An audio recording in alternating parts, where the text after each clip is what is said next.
साहब और दीदी ने अपने जीवन से, अपने आचरण से हम सभी शिव शिष्यों को ये दिखाया कि अगर कोई शिव का शिष्य होता है तो उसको सबकी परवाह होती है।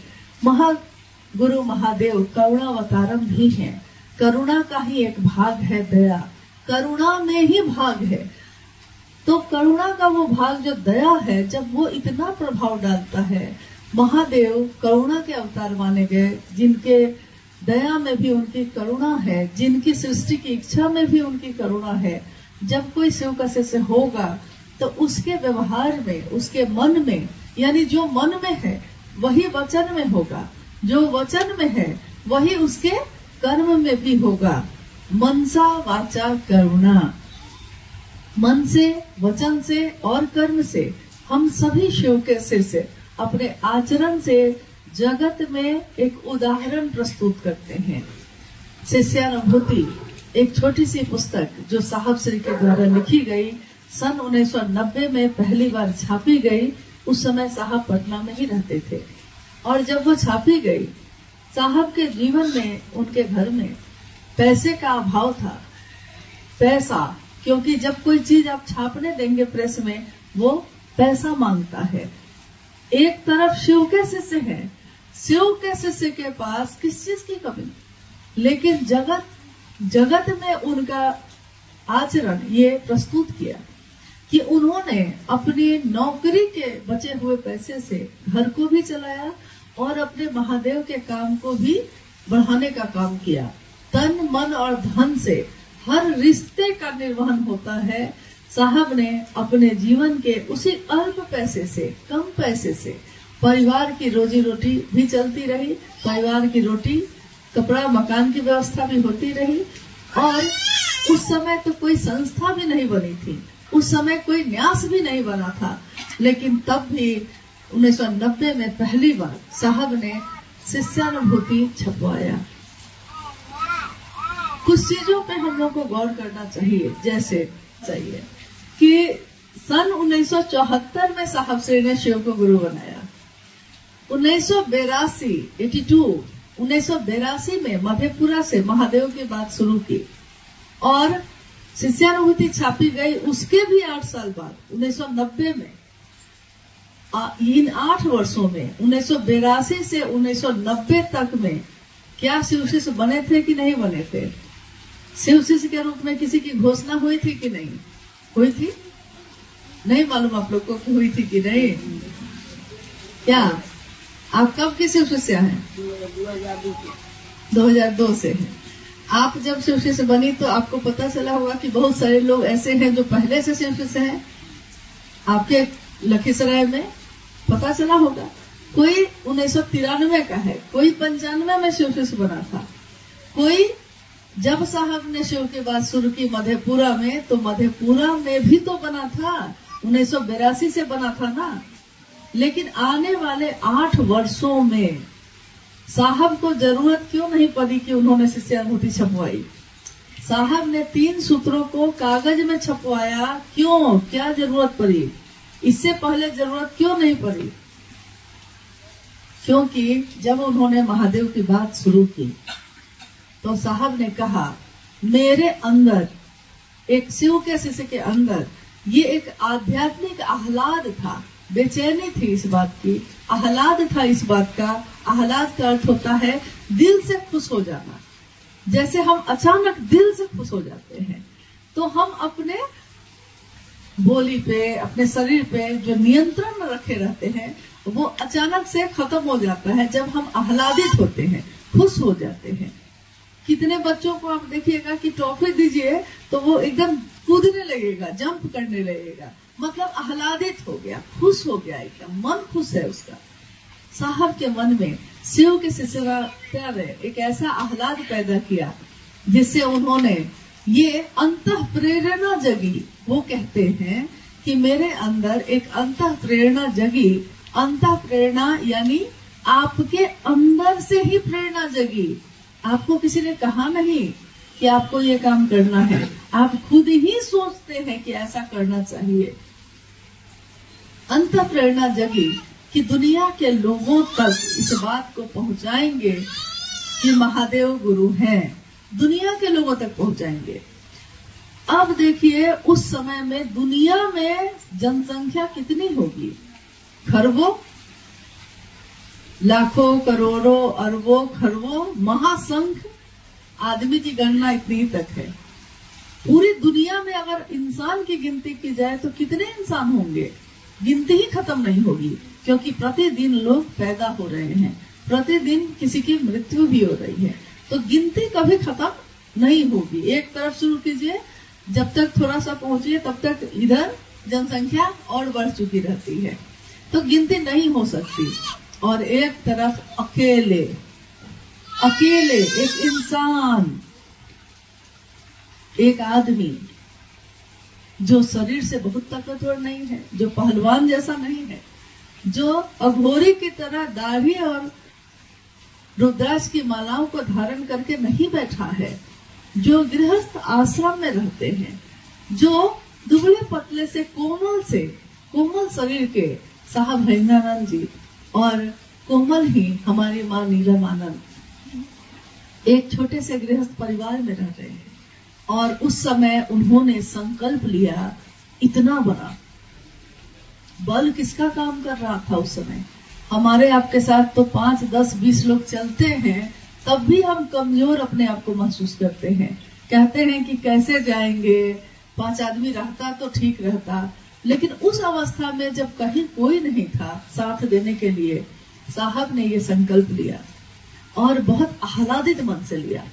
स्वाभाविक है उनके मन में ये बेचैनी थी कि महादेव इतना सुंदर गुरु है, उससे ऊपर कुछ भी नहीं है, तो जितनी जल्दी से जल्दी लोगों को शिव का शिष्य हम बना दें। तो उस समय की घटनाओं को जब माँ नीलमानंद जी ने बताया तो उन्होंने कहा कि साहब जब शिव की चर्चा शुरू करते थे, कार्यालय से लौटने के बाद पूरी रात बीत जाती थी और पता ही नहीं चलता था कि महादेव की बात चल ही रही है, सो चल ही रही है। बोलते जब बीच में वो रुकते थे और कहते थे कि नीलम चाय थोड़ा बनवा देती, तो माँ कहती थी कि पहले मुंह धो लीजिए क्योंकि सुबह हो गई है। कब रात बीत गई? ये कब होता है? जब हम किसी के प्रेम में पड़ जाते हैं। कब रात बीत गई? जैसे कभी कोई गुरु भाई गुरु बहन कहते थे साहब से कि जाने का मन तो बहुत था साहब, लेकिन बारिश का समय था तो कैसे जाते, ठंडा का समय था तो कैसे जाते, महादेव का काम करना तो चाहते हैं, ठंडे इतना है कि नहीं जा पाते। कोई कहता कि गर्मी है, जेठ की दोपहरी है, कैसे जाएं। किसी के लिए पूस की रात, किसी के लिए जेठ की दोपहरी और किसी के लिए बारिश का मौसम। बाधाएं तो बहुत सारी थी। साहब ने कहा किसी लड़की से प्रेम हो जाए तो पूस की ठंडी रात में वो लड़का पूरी रात बिता देता है छत पे, क्योंकि सामने में उसकी एक झलक दिखाई देगी। बस इतना अगर है, इससे ज्यादा मिलेगा कुछ नहीं, झलक दिखेगी उसकी जिससे प्रेम कर बैठा है। पूरी रात उस ठंड में कैसे बिताता है पता भी नहीं चलता। तो महादेव से रिश्ता कैसे बनाया कि मौसम असर कर जाता है, जगत की बाधाएं असर कर जाती हैं। रिश्ता इतना कमजोर है कि हर बात बाधा बन जाती है, जबकि चलने वाला पहाड़ को भी सीढ़ी बनाता है और नहीं चलने वाले के लिए सीढ़ियां भी पहाड़ बन जाती हैं। इस तरह से साहब ने बात शुरू की 1982 से। कुछ लोग शिव से बने, चलने भी लगे, दूसरों से भी बात करने लगे। धीरे धीरे साहब ने ये देखा कि मैं अकेला हूँ, कितनी जगह जा पाऊंगा। तो उन्होंने कुछ लोगों पे विश्वास किया। जैसे अगर यहाँ कुछ लोग हैं तो हमको लग रहा है कि हम अकेले इस घर को कितना साफ कर पाएंगे, चलिए सब कोई मिलके करते हैं। तो जो काम 2 दिन में होगा वो 1 घंटे में हो जाएगा, अगर सब मिलके करेंगे तो। साहब ने सोचा कि कितनी अच्छी बात है और लोगों का सहारा लेने से ये और बढ़ेगा, लोग तक सही बात पहुंचेगी, दुनिया के लोग महादेव को अपना गुरु बनाएंगे। तो उन्होंने कुछ लोगों पे विश्वास किया, लोग जाने लगे। अब साहब ने देखा कि जो साहब की बात को लेके जाता था क्षेत्र में, वो कुछ न कुछ अपनी तरफ से उसमें कुछ बढ़ा देता था। या कुछ घटा देता था, अपने अनुसार उसमें परिवर्तन करने लगा। ये मानव का मन होता है, ये इंसान का स्वभाव होता है कि उसका कर्ता मन, उसका मन ये समझता है कि ये तो साहब की बात है, इसमें हम क्या किए, तो वो कुछ और भी बता रहा है। साहब ने कहा 3 सूत्र बताना, तो कुछ लोगों ने 4 सूत्र बताना शुरू किए, किसी ने 2 सूत्र बताया, तीसरा अपने अनुसार जोड़ दिया। तो उन्होंने कहा कि क्योंकि मैं शरीर से नहीं जा सकता हर जगह, लेकिन अगर मैं इसको छपवा दूं, अपनी बातों को छपवा दूं कि ये बात किसकी है, तो साहब हरिदानंद जी की, तब उसमें तो कुछ नहीं घटा पाएंगे न कुछ बढ़ा पाएंगे। तो पहली बार 1990 में उन्होंने शिष्य अनुभूति, जिसमें 3 सूत्रों का भी जिक्र था कि शिव का शिष्य बनने के बाद आप 3 सूत्र करिए, छपवाया। और जब वो छापा गया तो क्योंकि बहुत बढ़िया क्वालिटी छापने में ज्यादा पैसे लग रहे थे और पैसा था कम, 20-21 तारीख होते होते घर में पैसे खत्म हो जाते थे।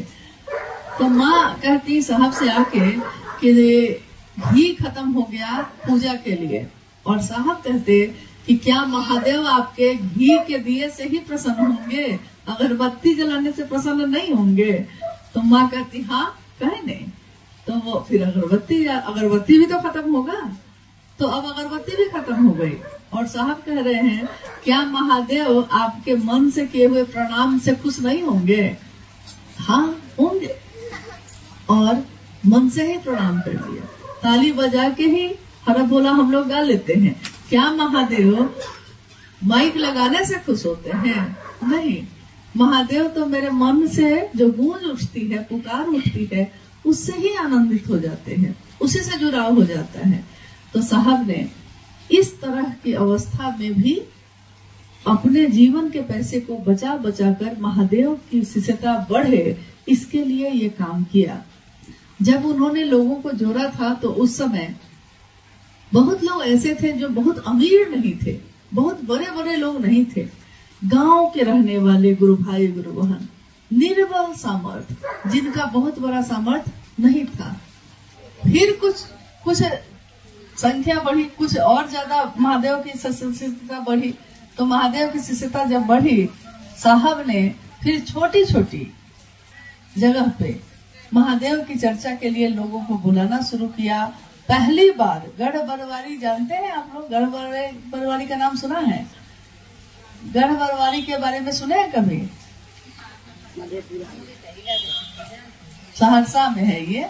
साहब मधेपुरा में रहते थे और उस समय मधेपुरा से शिव चर्चा जब बढ़ी तो बगल के जिले सहरसा, सुपौल में तेजी से बढ़ी। और गढ़ बरवारी के शमशान भूमि थी वो, जिसपे पहली बार साहब ने शिव गुरु महोत्सव का आयोजन किया था। आज अगर हम और आप शिव गुरु महोत्सव का आयोजन करते हैं तो कितने लोग आते हैं उसमें?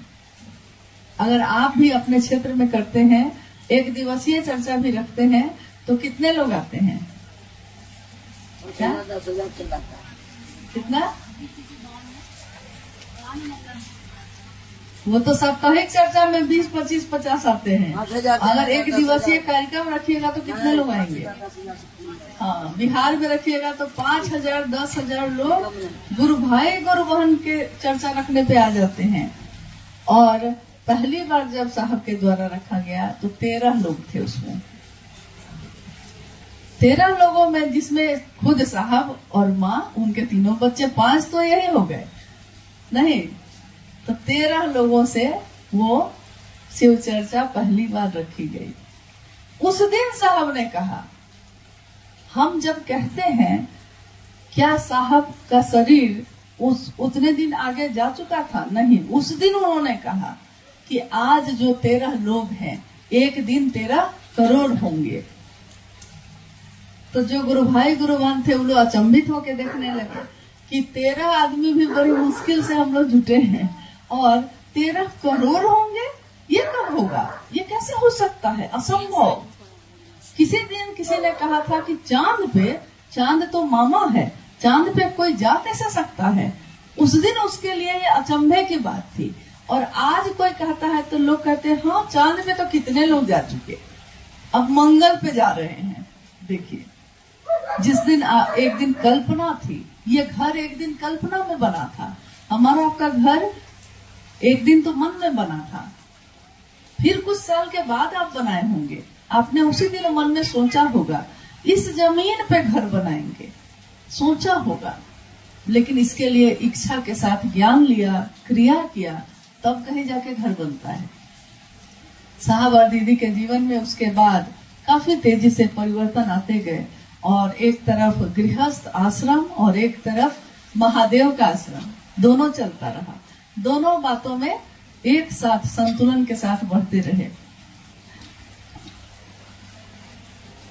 शिष्यानुभूति जब छपी थी तो साहब ने कहा था, लोगों ने जब कहा, उस समय के गुरु भाई गुरु बहनों ने कहा कि कितना पैसा लिखा जाए, कितनी कीमत रखी जाए इसकी, क्योंकि किताब छपेगा, कागज छपेगा तो पैसा लेगा ना प्रेस वाला, ये पैसा हम लोग कहाँ से लाएंगे। और साहब ने कहा उस दिन, शिष्यानुभूति की कीमत कभी नहीं ली जाएगी, क्योंकि इसकी कीमत पैसे से नहीं चुकाई जा सकती। और उन्होंने शिव के शिष्य साहब हरिनंदन जी ने उसमें लिखवाया, मूल्य आपका शिव शिष्य होना, आपका शिव शिष्य होना ही इस शिष्यानुभूति का मूल्य है। जिसने लिया है उसको चुकाना है। चुकाने के लिए क्या करेंगे? महादेव गुरु हैं, दीक्षा दिए हैं, तो हमारे मन में महादेव का प्रवेश हुआ है। अब महादेव को से दीक्षा लिए हैं। दीक्षा मतलब क्या हुआ? क्या महादेव आपके कान में मंत्र दिए हैं? ये विचार हमारे मन में प्रवेश करता है। ये विचार, ये सोच हमारे मन में आती है कि महादेव मेरे गुरु हैं, मैं उनका शिष्य हूँ। हे शिव, आप मेरे गुरु हैं, मैं आपका शिष्य हूँ, मुझे शिष्य पर दया कर दीजिए। बस ये विचार, ये सोच, ये महादेव की दीक्षा है। यही दीक्षा है। शिव के शिष्यता में अगर कोई पूछता है कि दीक्षा कैसे देंगे महादेव, तो साहब ने कहा कि यही गुरु की दीक्षा है। इनिशिएशन, प्रारंभ करना, शुरुआत करना ही, विचार करना ही महादेव की दीक्षा है, जो इंसान के मन में जाती है।